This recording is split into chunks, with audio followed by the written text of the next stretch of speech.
convosco, amém? Podemos assentar. Podem se assentar, amados. Vocês estão me ouvindo bem?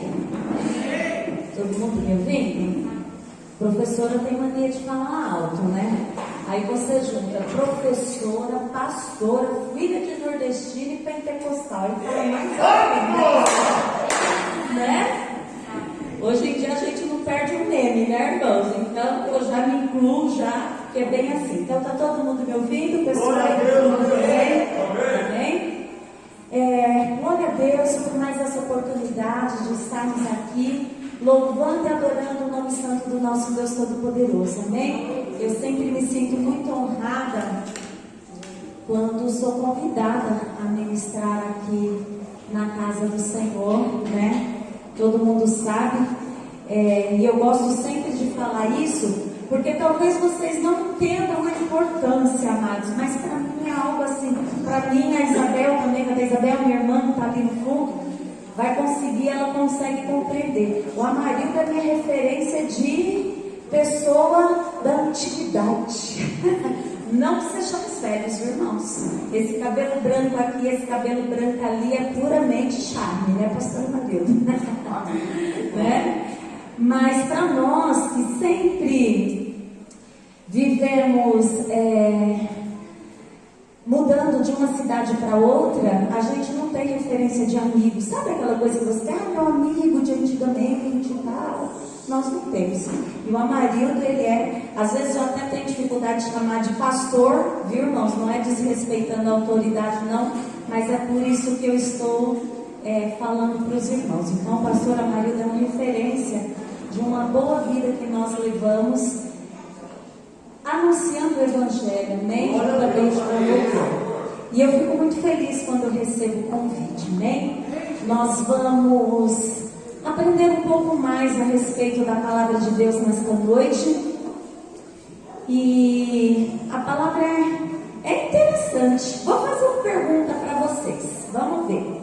Eu não conheço o nome de todo mundo aqui. Vamos ver quem que eu vou perguntar. Sérgio, presta atenção na pergunta. É uma pergunta fácil. Irmão Sérgio, se quiser responder, se não quiser, não precisa, tá bom? Fala assim, passo. Aí eu escolho uma outra pessoa. Por acaso há vitória na derrota? Só com sim ou com não? Sim.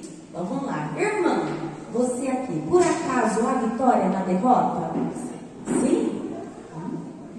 Vocês estão bem. Porque realmente, amados, hoje é quinta-feira da vitória. Amém? Não é esse o culto? Todos nós estamos aqui reunidos para buscar o quê? Bênçãos da parte de Deus. É ou não é? Todos nós estamos aqui para receber, buscar bênção da parte de Deus. Estamos no lugar certo, porque o lugar de buscar as bênçãos de Deus é na igreja. Amém? É uma referência, um local como referência de busca das bênçãos de Deus. Mas nós também, cristãos, nós precisamos entender e aceitar. Porque entender é uma coisa e aceitar é outra totalmente diferente. São verbos com ações totalmente diferentes. Que há vitória em meio à derrota, sim. E a Bíblia, ela nos exemplifica isso. E nós precisamos compreender, amados, que muitas das vezes, ou a maioria das vezes, que as coisas não acontecem segundo aquilo que nós desejamos, ou até mesmo segundo aquilo que fizemos campanha, jejuamos, buscamos a Deus, fizemos intercessões, fomos ao monte e a coisa não aconteceu. Deus também está ali no controle. Amém, igreja? Isso não quer dizer que nós somos derrotados, ou que a nossa igreja não é boa, ou o pastor que orou, a campanha que nós fizemos não foi suficiente para poder me garantir a bênção. Nós estamos, eu falo sempre isso lá em casa e as minhas meninas falam: ai mãe, de novo você vai falar isso? Eu vou falar de novo sempre e vou falar aqui também. Nós estamos vivendo em meio a uma geração onde tudo gira em torno do em torno do umbigo. E nós, vamos usar um termo assim, nós um pouco mais velhos, né? Nós também acabamos sendo levados para este contexto. Eu tenho um aluninho, e assim que ele entrou na sala para ficar comigo, ele tem 3 anos e 6 meses. Como toda criança, o período de adaptação, uns entram de boa, quem é pai e mãe sabe, outros dá aquele chorinho. E essa criança, ela entrou vermelha, chorando, e eu fui lá, tentei acalmar. Ela me empurrou, levantou o dedo, apontou o dedo no meu nariz e falou assim: você tem que ligar para minha mãe. Eu falei: epa, amigo, você não sabe em que sala você está. Eu não tenho que ligar para sua mãe. O menino ficou vermelho, chorou, esperneou. Nós somos assim, igreja, sabia? Às vezes o Senhor Deus está conduzindo a nossa vida de um jeito, e nós levantamos o nosso dedinho e choramos em oração, em idas ao montes e campanhas, dizendo para Deus o quê? Você tem que fazer assim, assado. Eita! Não é assim que funciona. Eu falei isso para aquela criança, falei: meu amigo, falei o nome dele, né? Fulano, não vou ligar para sua mãe, porque sua mãe está trabalhando. Nesse tom de voz, viu, Marcos? Sua mãe está trabalhando. Eu não vou parar de chorar enquanto você não ligar. Eu falei: então tá bom, o seu lugar de sentar vai ser aquele. Você pode sentar lá e chorar até o final da aula, porque eu não vou ligar para sua mãe. E muitas das vezes é assim que Deus fala conosco. Você está esperneando, você está aí fazendo birra, mas o autor e consumador da sua fé e da sua vida, quem assina os planos e os projetos no final, sou eu, Deus. E nós, como servos do Senhor, nós precisamos fazer o que, amados? Aceitar isso. Porque vocês de prontidão já respondeu. Claro que há vitória em meio à derrota, mas há aceitação da derrota em meio à vitória, ou vice-versa. Entenderam? Estão entendendo? Só para finalizar o assunto, para vocês não acharem que eu deixei a criança chorando até o final do período. Ela sentou lá, começou a acalmar. Até o momento que ela falou assim: Pro, você não vai me dar brinquedo? Eu falei: você já parou de chorar? Eu já. Então vamos brincar. Aí saímos, fomos brincar no parque com ela. E eu aproveitei para escorregar um pouco, porque eu adoro escorregador, né? Quando sou bobo. Mas os irmãos entendem? Por que eu estou usando este exemplo? Porque os cristãos atuais, amados, têm se comportado igual a esta criança. E nós não podemos fazer assim. Se nós queremos o favor de Deus, se nós queremos as chuvas de bênção de Deus sobre as nossas vidas, nós precisamos estar dispostos a se molhar. Vocês não estão conseguindo entender, igreja? Diga bem aí, amém? Porque chuva, eu chego aqui e peço a chuva. Como que foi a mesma música que vocês cantaram? Faz chover, abre as comportas do céu. Mas e aí, você vai se molhar? Tem coisa mais incômoda do que você estar de tênis, meia, e esse sapato está todo molhado? Tem, amados, coisa mais incômoda? É muito incômodo, é ou não é? Então nós cristãos, hoje, cada um de nós, a começar de mim, iremos aprender que precisamos aceitar que, mesmo que aos nossos olhos pareça ser uma derrota, o Senhor Deus, Ele está agindo em nosso favor. Para vocês verem como o Espírito Santo de Deus, Ele age, a irmã Elza falou isso logo no início, vocês prestaram atenção?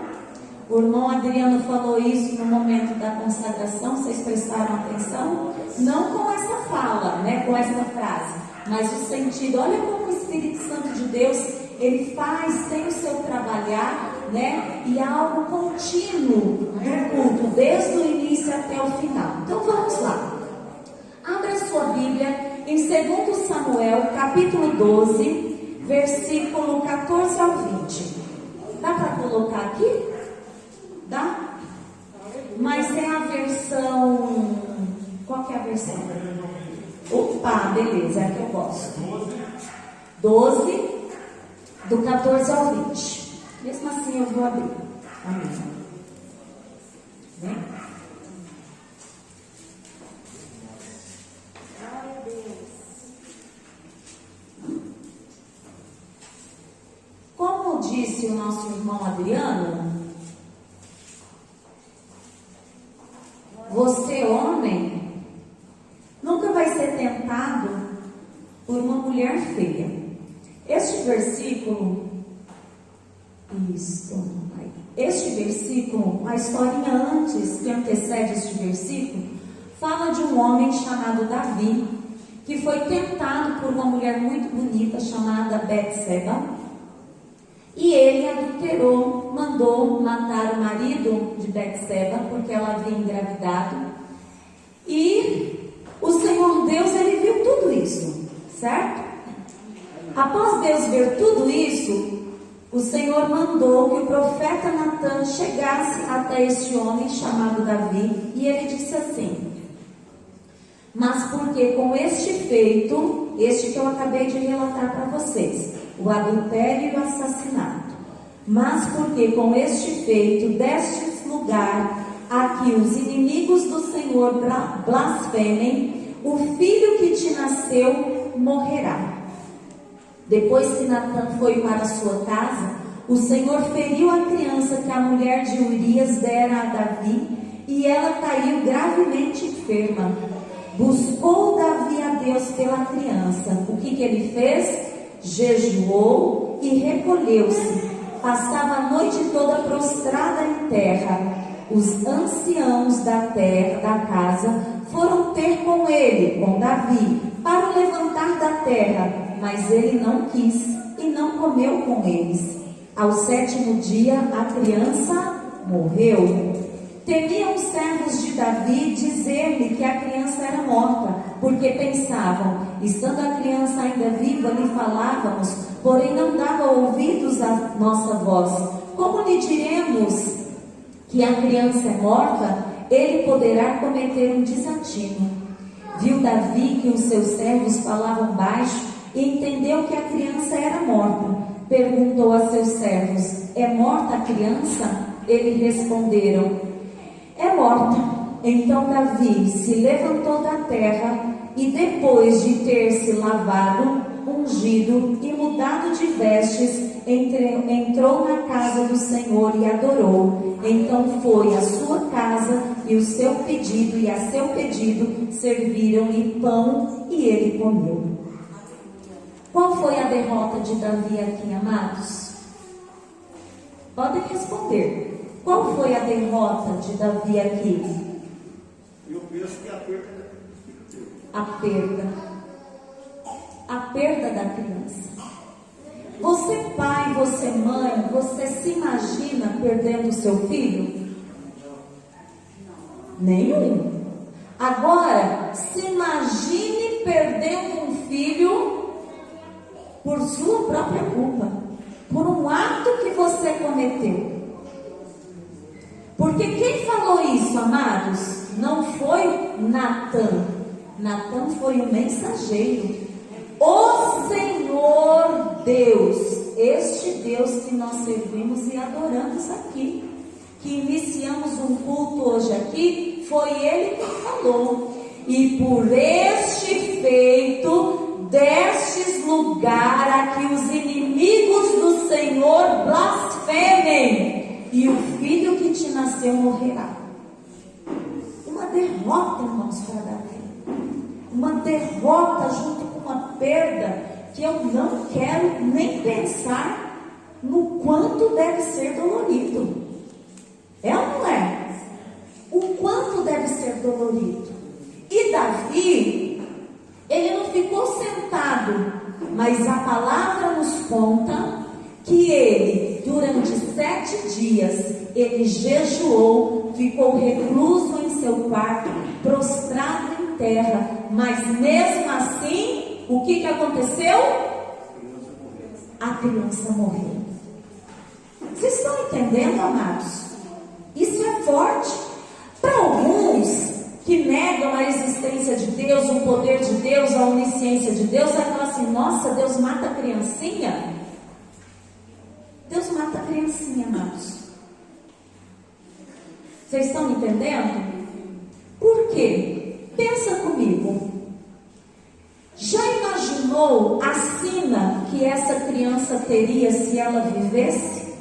Porque hoje em dia, para a nossa sociedade, uma criança fora do casamento já virou normal. É ou não é? Às vezes, até dentro da igreja, isso já virou normal. Mas nesta época aqui, amados, era um bastardo. Hoje em dia nem se fala mais essa palavra. É ou não é? Mas os antigos, quando o filho era fora do casamento, amados, aquela criança carregava aquele estigma para o resto da vida. Vocês conhecem histórias, ou já ouviu falar de histórias sobre isso? O que Deus fez? Nossa, Ele matou uma criancinha. Ele poupou a criança da vergonha do pai. Vocês estão entendendo? A vergonha do pecado do pai. E quem foi mesmo este homem? Quem era mesmo o pai? Quem? Davi. E Davi, sabe onde Davi, nós encontramos Davi? Na genealogia de Jesus. Mas mesmo assim ele teve que enfrentar esta derrota. E ele, até os dias finais de sua vida, ele teve que lidar com esta situação, amados. Que situação? Deus não atendeu a oração dele. Vocês estão entendendo, meus amados? Tudo aquilo que você pede a Deus, o Senhor Deus, Ele te dá, porque Ele é um Pai amoroso. Mas o Senhor Deus, Ele vai te dar, não é segundo a sua vontade. Porque a palavra de Deus não diz: seja feita a sua vontade, assim na terra como no céu. Mas a palavra de Deus diz: seja feita a vontade de Deus, assim na terra como no céu. Você veio buscar uma bênção? Então peça a bênção que Deus quer te dar. A que Deus quer te dar sempre será infinitamente mais melhor do que aquilo que nós pedimos, pensamos e sonhamos. Então, não seja um filho birrento, um filho marrento. Não seja uma criança que vive em torno do seu próprio umbigo. No meio escolar a gente fala assim: é o reizinho ou a princesinha, né? Porque tudo é feito segundo a vontade.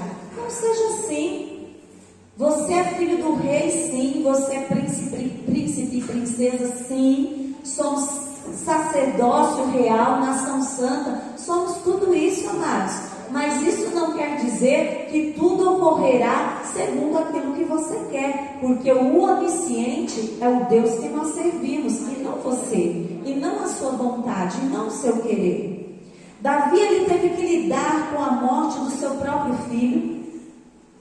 Porque era da vontade de Deus preservar a vida daquela criança, né? Aí você fala, preservar a vida e morrer é meio contraditório. Sim, porque, amados, para uma criança, a morte para ela não é o fim, mas é o começo de uma vida eterna. Nós sabemos disso. Morre na inocência, garantia, certeza de que estará no céu. Entenderam?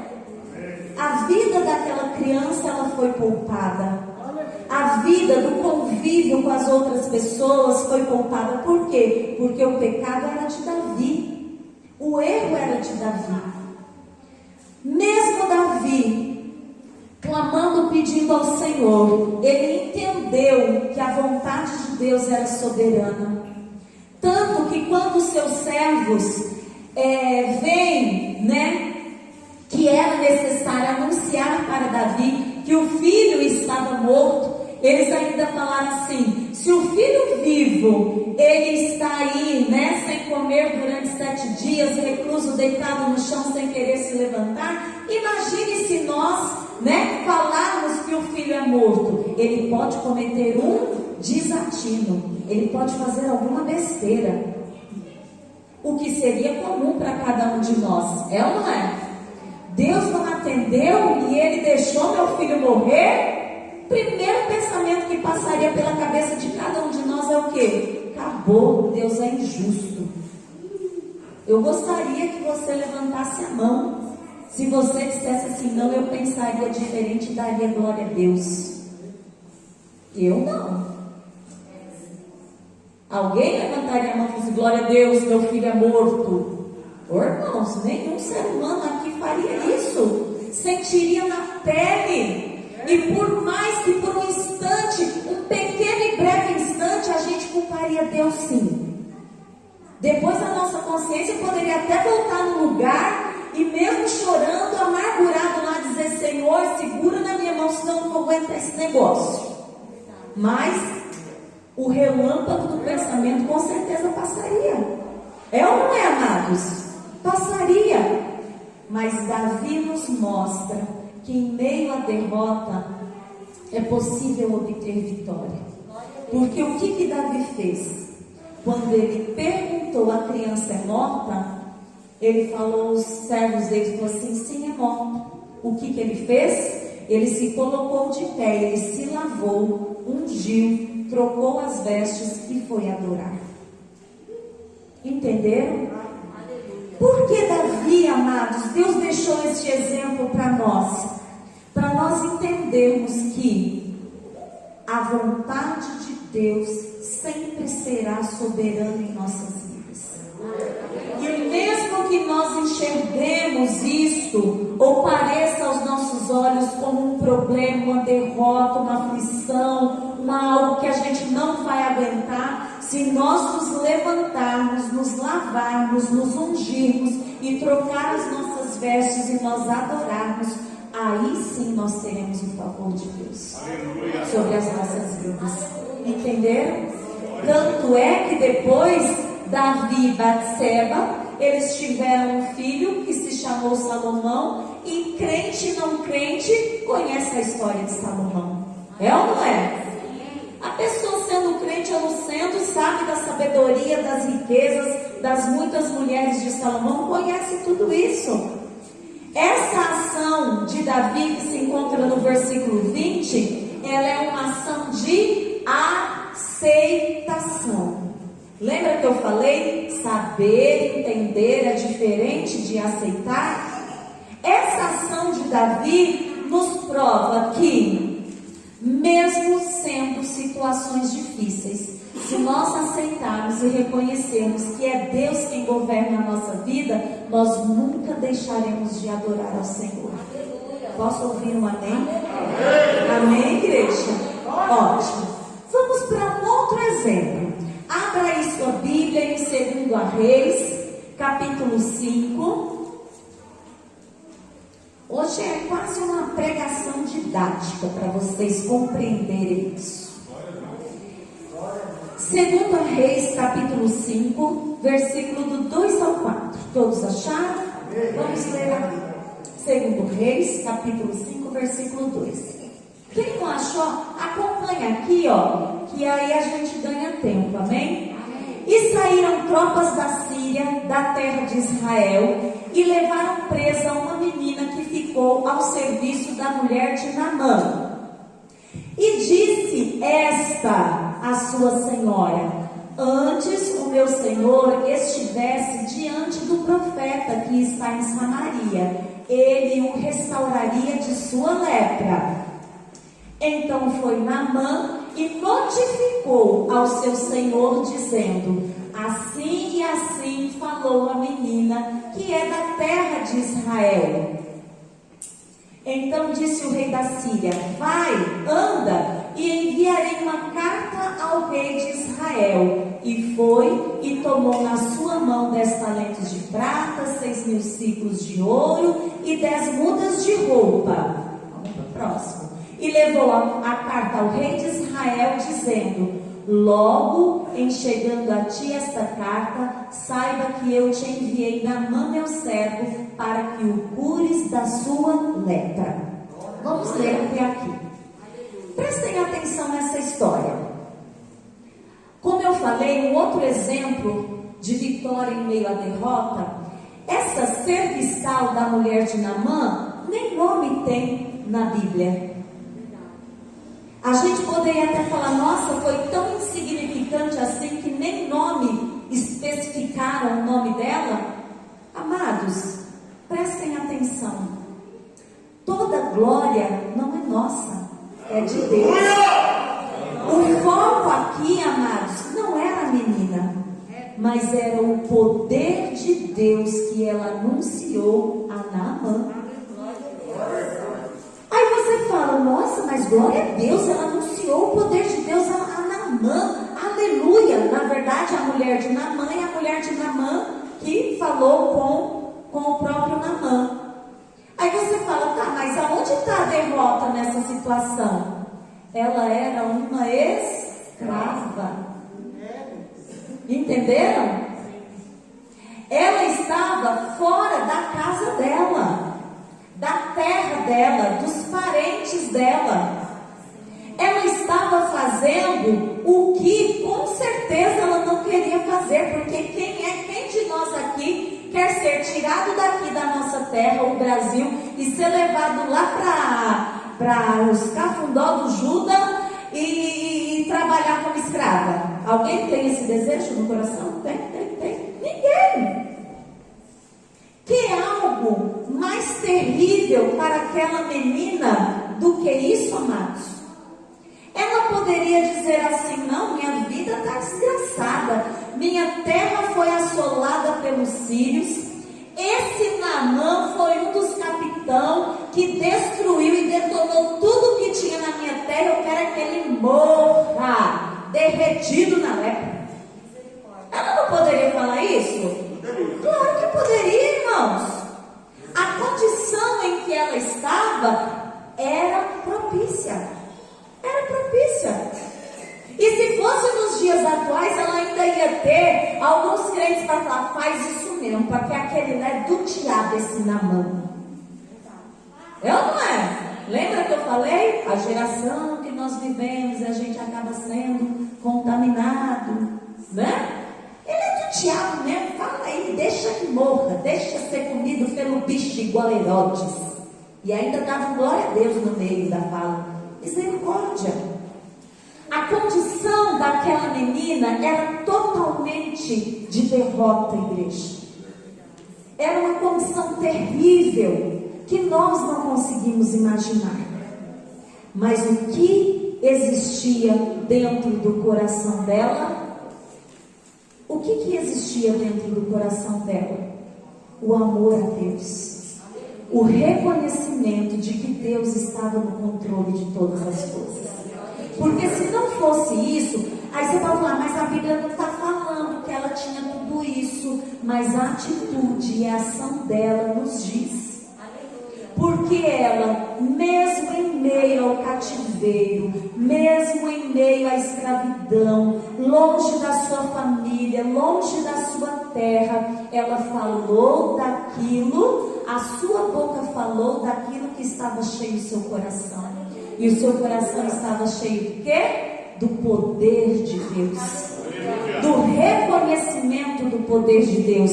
Tanto que ela diz assim, oxalá o meu Senhor estivesse diante do profeta que está em Samaria, ele o restauraria da lepra. Entendam aqui, por que ela faz referência ao profeta?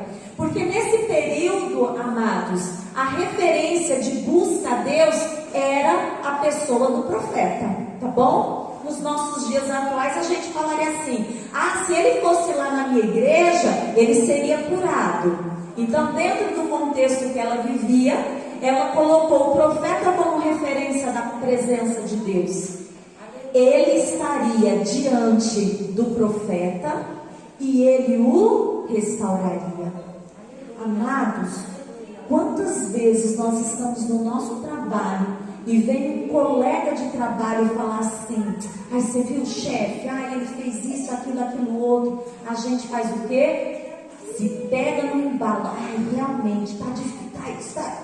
A gente se pega falando mal da bênção que Deus nos concedeu. Presta atenção, irmãos. Aquilo que nós temos é bênção para nós. E se há problema no trabalho, no lugar onde nós estamos plantados para executar o nosso serviço, clame ao Senhor. Se encha do Senhor, como esta menina fez. Ela não ficou olhando para a condição de derrota dela. Ela não ficou olhando para a condição de escravidão dela. Mas ela tinha na memória o poder de Deus manifestado através do profeta. Vocês estão entendendo, irmãos? Então, quando as coisas ficarem difíceis para vocês, se encha da presença de Deus. Porque a vontade de Deus, ela estava clara sobre a vida dessa menina. E ela também é clara sobre as nossas vidas, porque nós temos a palavra para nos guiar. Nós temos a palavra para nos guiar. Há muito tempo atrás, uns 5, 6 anos mais ou menos, eu passei por um problema muito sério no meu local de trabalho, mas muito sério mesmo.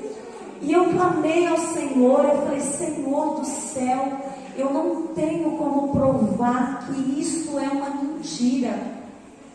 E a situação que ocorreu, tudo conduzia, amados, para que a culpa fosse totalmente minha.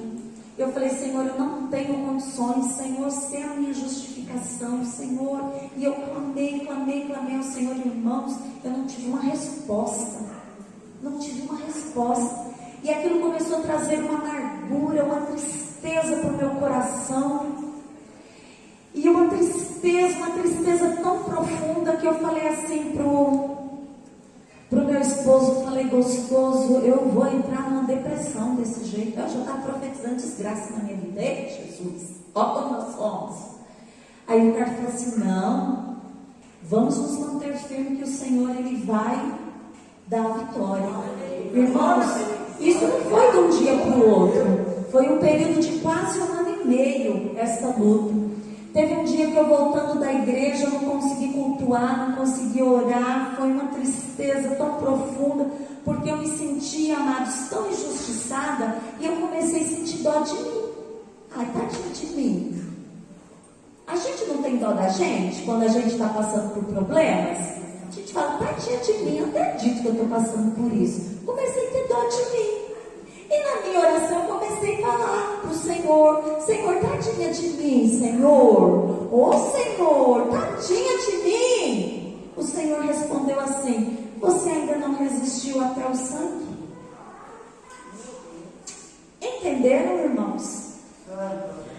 Aquilo eu me calei. Eu falei: gente, presta atenção, dona Elizabeth. Meu nome é Elizabeth, né? Eu tenho nome de gente chique, gente. Presta atenção, dona Elizabeth. Você está aí sofrendo por quê? Se é Deus quem te justifica. E isso eu já tinha ouvido, irmãos, um monte de gente falar, meu marido falar, eu mesma falei para mim. Vocês entenderam? Mas foi naquele momento em que eu encarei a minha derrota de nunca ter resistido até o sangue. E quem foi que resistiu até o sangue por nós, irmãos? Jesus Cristo. E ele não falou assim: pai, coitadinho de mim. Ó, tadinho de mim aqui, que eu estou tendo que morrer por esse povo ruim. Não falou. Irmãos, naquela noite eu não orei, não li a palavra, mas eu entendi. Eu fiquei ali naquele meu momento. Sabe aquele momento de que você cala, que você não faz nada? Você tem que ficar lá quietinho.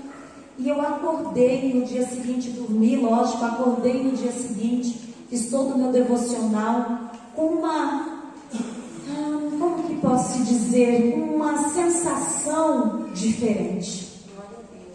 A sensação de que eu aceitei que a vontade de Deus é soberana sobre a minha vida. E que se Deus estava permitindo que eu passasse por aquilo, Como diz a canção, né? Vou passar pela prova dando glória a Deus. De verdade, é um glória a Deus verdadeiro. Porque eu não estava dando glória a Deus verdadeiro porque eu estava com dó de mim. Lembra que eu estava com dó de mim? Não era ninguém, era eu mesma. Dando glória a Deus verdadeiro e aceitando a vontade de Deus na minha vida. A história ela se resolveu, o culpado ele apareceu, saí justificada, e aquele processo, irmãos, foi uma lição para mim. Que a gente contando rapidinho, parece que foi tudo assim, né? Pá, e tá tudo bom, pronto, vamos dar glória a Deus, que foi tudo resolvido na vida da irmã Beth, da pastora Beth. Não, foi um processo árduo de aprendizagem. Glória a Deus. Essa menina, ela não ficou, tadinha de mim que estou escrava aqui. Vocês estão entendendo o exemplo? Tadinha de mim que estou sendo perseguido. Tadinha de mim que estou sofrendo. Tadinha de mim que isso, aquilo, outro. Tadinha, não. Ela olhou para aquilo que estava à sua volta e ela viu o quê? Oportunidade de anunciar o Evangelho de Cristo. Amém? Situação total de derrota, mas ela se posicionou como uma vitoriosa. O exemplo dela, desta serviçal da esposa de Naamã, e o exemplo que eu dei da minha própria vida, amados, faz-nos trazer à memória e compreender que, em meio à derrota, nós temos que nos posicionar como vitoriosos e não como coitadinhos. Vocês estão entendendo? Porque se queremos que o poder de Deus se manifeste em nós e através de nós, a nossa postura tem que ser de servo, de guerreiro, de vitorioso, em nome de Jesus. E precisa ser verdadeiro.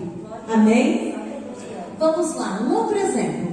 Fornalha de fogo ardente. Vamos lá, Daniel, abra aí sua Bíblia, ou não pode colocar. Daniel capítulo 3, no versículo 19 ao 23.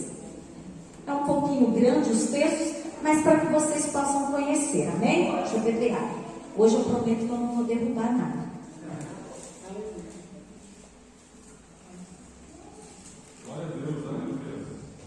Opa!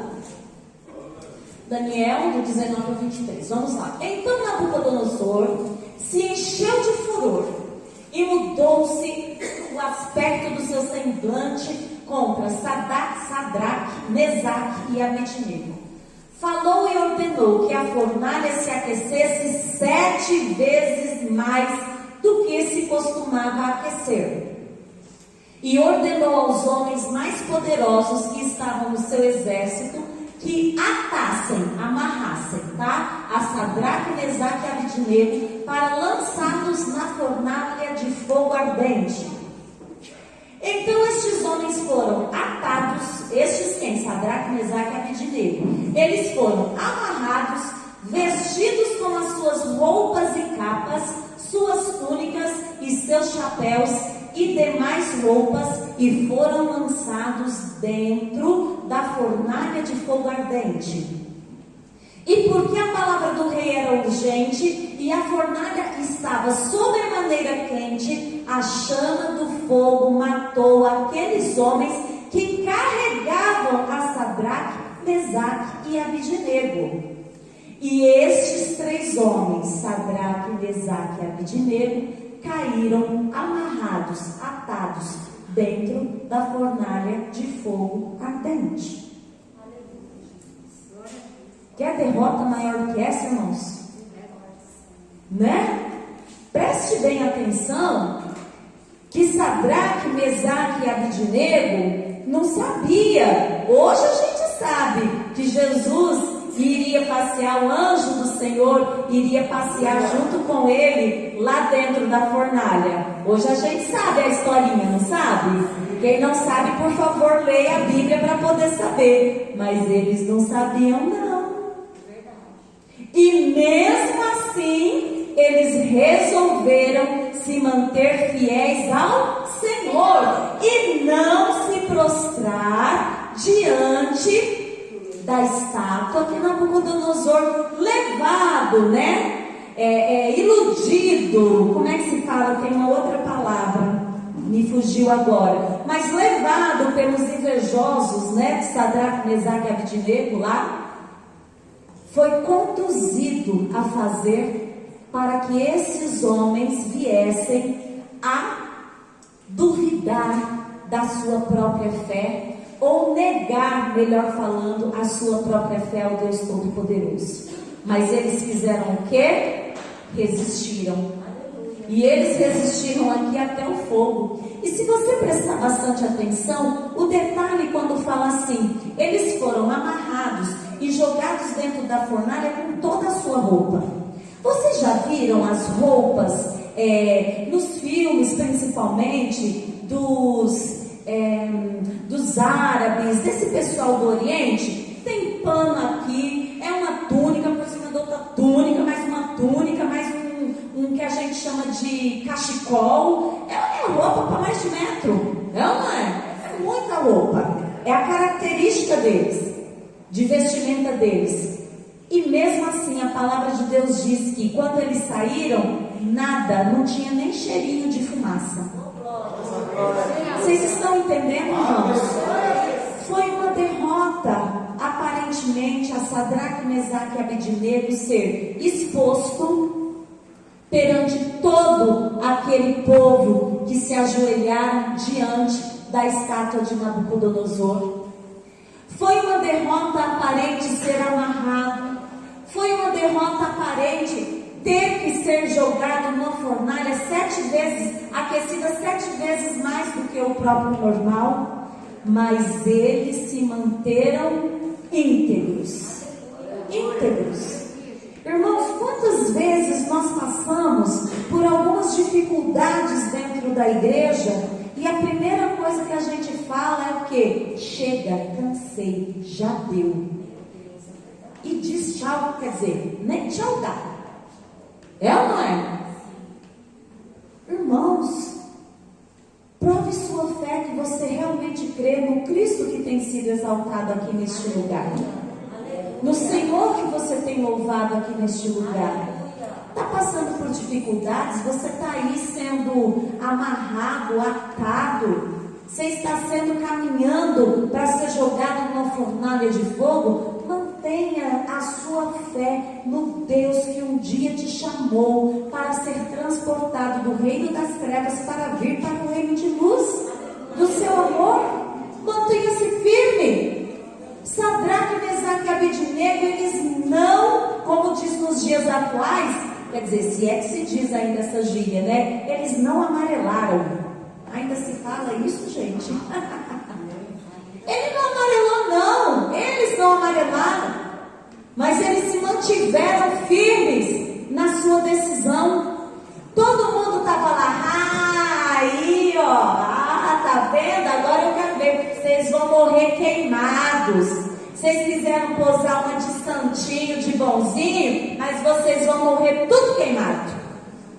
Era isso que com certeza Sadraque, Mesaque e Abednego eles estavam ouvindo neste momento em que eles foram atados, amarrados, né? E foram lançados, estavam indo em direção à fornalha, mas mesmo assim eles se mantiveram firmes. Irmãos, se eles se mantiveram firmes, mesmo sabendo que o Deus Todo-Poderoso iria livrá-los, mesmo não sabendo que o Deus Todo-Poderoso iria livrá-lo lá dentro da fornalha, muito mais nós, amados, temos que crer, porque nós sabemos, porque o Senhor Deus deixou registrado, que não importa a fornalha ou o quanto ela tem sido aquecida, nós passearemos no meio do fogo, junto com esse Senhor, que um dia nos escolheu para sermos servos dele. Glória a Deus! Então, não fique temeroso, ou me permita usar a gíria, né? Não amarele aí, em meio à sua tribulação, em meio à sua aflição, mas se mantenha firme, olhe para Cristo. Não há fogo maior, amados, ou não há fogo que possa queimar aqueles que são de Deus, porque o próprio Deus se Senhor. Não há poder maior aqui nesta terra do que o poder de Deus que opera sobre as nossas vidas. Amém? E para nós finalizarmos, eu gostaria que você abrisse a sua Bíblia em Lucas 23. Nós vamos ler do 33 até o 46.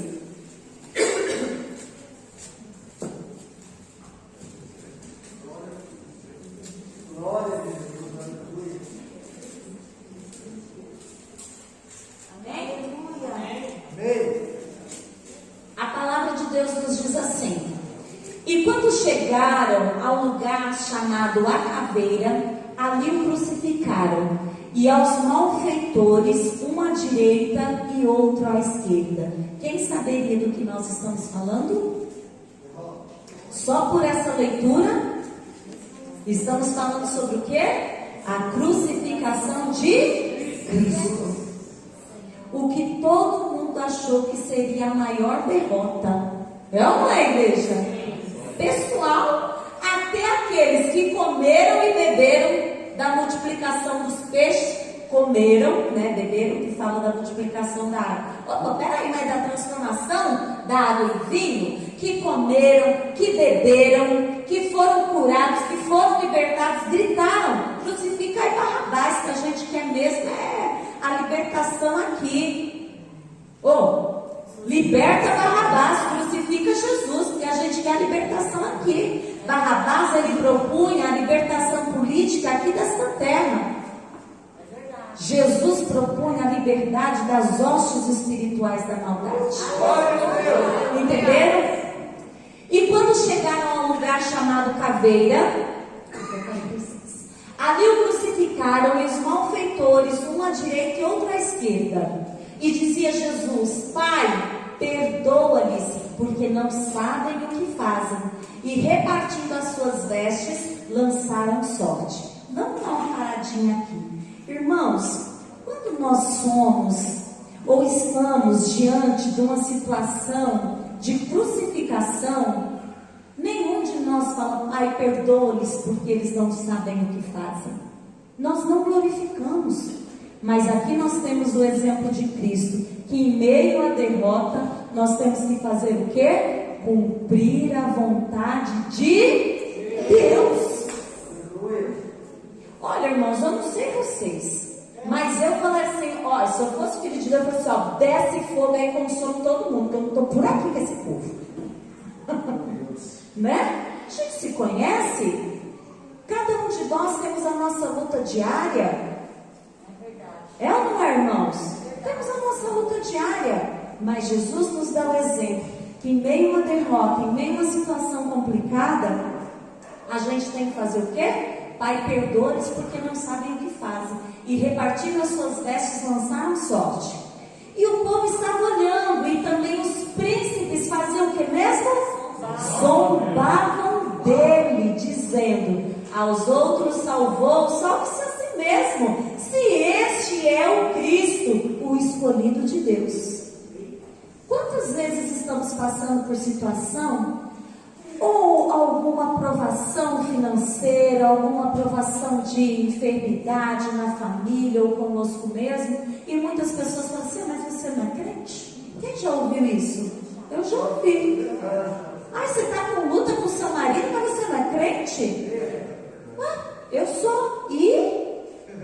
E vão zombar de você, vão colocar em xeque a sua fé. Entenderam? Vão colocar em xeque a sua fé. Fizeram isso com Jesus. Com você, que é o João, Pedro, o Antônio, não vai ser diferente. Que é a Maria, que é a Joana, que é a Benedita, não vai ser diferente. Porque, amados, Satanás, ele sempre vai tentar contra aqueles que são de Deus. Zombavam e dizendo: aos outros salvou-se a si mesmo, se este é... aos outros salvou-se, salve-se a si mesmo, se este é o Cristo, o escolhido de Deus. E também os soldados o escarnecia, chegando-se a ele e apresentando-lhe vinagre, e dizendo: se tu és o rei dos judeus, salva-te a ti mesmo. e também por cima dele estava um título, escrito em letras gregas e romanas e hebraica: Este é o Rei dos Judeus. Amados, isso daí não era uma glória não, viu? Que muitas das vezes eu já ouvi pastores pregar: Jesus crucificado estava em cima de sua cruz escrito: Este é o Rei dos Judeus. Amados, isso era uma tiração de sarro da cara de Jesus, quando ele estava sendo crucificado. O pessoal estava zombando de Jesus quando falou isso. Hoje nós lemos e glorificamos porque sabemos que verdadeiramente Ele não é só o Rei dos Judeus, mas Ele é o Rei dos Reis, o Senhor dos Senhores. O Jesus inteiro e voltará para nos levar para o céu. Mas naquele momento, pode aplaudir ao Senhor, igreja. Essa é a razão da nossa fé. Amém? E que Jesus partiu para nós. Mas neste momento aqui é tiração de sarro da cara de Cristo. Era uma tiração de sarro. A pessoa falando lá, ó, o Rei dos Judeus. É a mesma coisa eu falar assim: ah lá, Isabel, se achando a rainha da cocada preta. Adoro cocada preta, viu, irmãos? Quem souber fazer, eis-me aqui, recebo. Amém? Amém. É a mesma coisa. Vamos continuar. E um dos malfeitores que estavam pendurados blasfemava dele, dizendo: Se tu és o Cristo, salva-te a ti mesmo e a nós. Respondendo, porém, o outro repreendia-o, dizendo: Tu nem ainda temes a Deus, estando na mesma condenação? E nós, na verdade, com justiça, porque recebemos o que os nossos feitos mereciam, mas este nenhum mal fez. E disse a Jesus: Senhor, lembra-te de mim quando entrares no teu reino. E disse Jesus: Em verdade te digo que hoje mesmo estarás comigo no paraíso. Amados, não preciso falar mais nada. Preciso falar mais alguma coisa? Irmãos, o diabo achou que estava tudo certo. Todo mundo achou que falou assim: agora acabou. Não tem mais Jesus Nazareno falando. Não tem mais esses pescadores, esses homens indoutos, iletrados, falando que de um reino, de um pai, falando de um reino celestial, de um pai fazendo cura, fazendo multiplicações. Acabou. Jesus morreu. Crucifiquei este homem que se dizia o Cristo, Jesus, o Rei dos Judeus. Só que, amados, foi através desta, entre aspas, aparente derrota que hoje nós somos mais do que vencedores. Amém? É por causa desta situação que aparentemente foi uma derrota, que para nós resultou na garantia da vida eterna. Venha para a igreja, amados, não porque você será vitorioso. Venha para a igreja, amados, não porque você será curado. Venha para a igreja, amados, não porque você quer receber uma bênção financeira. Venha para a igreja porque Jesus um dia te amou, te escolheu, morreu por você.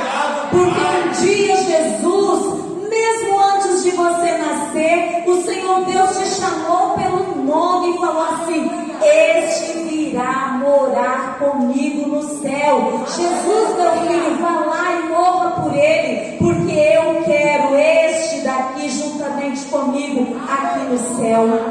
Este é o verdadeiro motivo da nossa vitória, e esta é a verdadeira vitória que todo crente, amados, deve celebrar. Porque se você celebra a cura, aleluia, Jesus cura sim, mas mesmo depois de você curado, você ainda vai morrer. E se você morrer, mesmo tendo passado por uma cura milagrosa e não estando na presença de Deus, você não vai para o céu. São coisas terrenas. Não celebre a sua vitória, igreja, por coisas terrenas, mas celebre a sua vitória, porque o teu nome está escrito lá